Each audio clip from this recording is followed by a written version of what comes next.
નમસ્કાર દર્શક મિત્રો, આપ જોઈ રહ્યા છો ચમકતા દેશ ન્યૂઝ। તો જોઈએ આજના મહત્વના સમાચારમાં। ગાંધીજીના ગુજરાતમાં જ્યાં દારૂબંધીનો કાયદો દાયકાઓથી અમલમાં છે, ત્યાં મહેસાણા પોલીસ પ્રશાસનની નાક નીચે દારૂનો ગેરકાયદેસર વેપાર ધૂમ મચાવી રહ્યો છે। ગામ લોકોના જણાવ્યા અનુસાર મોઢેરા પોલીસ સ્ટેશનમાં દારૂના વેપારીઓ પોલીસ સ્ટેશનની સામે જાણે તાંડવ મચાવતા હોય તેવું ચિત્ર ઊભું થઈ રહ્યું છે।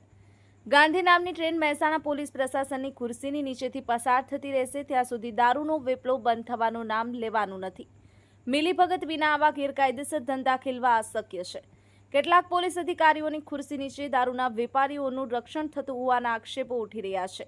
સ્થાનિક લોકોનું કહેવું છે કે દારૂની હેરાફેરી રોકવા માટે કોઈ નક્કર પગલાં લેવાતા નથી। ગાંધીજીના આદર્શોની ધરતી પર આવી સ્થિતિ ગ્રામજનોમાં રોષ ફેલાવી રહી છે।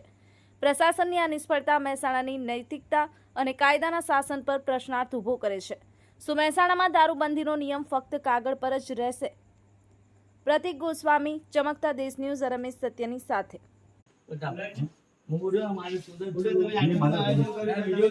આ ઉતારે વિડીયો આ તો ઉતાર જ છે। આ કાળુબા મોઢેરા પોલીસ સ્ટેશન સામે દારૂ પીને ઉભા તો એ કશું તો કાર્યવાહી નહીં થતી, બરાબર। આ પુલ ભાઈ બુટલેકર જ છે, ઇંગ્લિશ નો વેપારી। આ મોઢેરા પોલીસ સ્ટેશન એની સામે જ છે।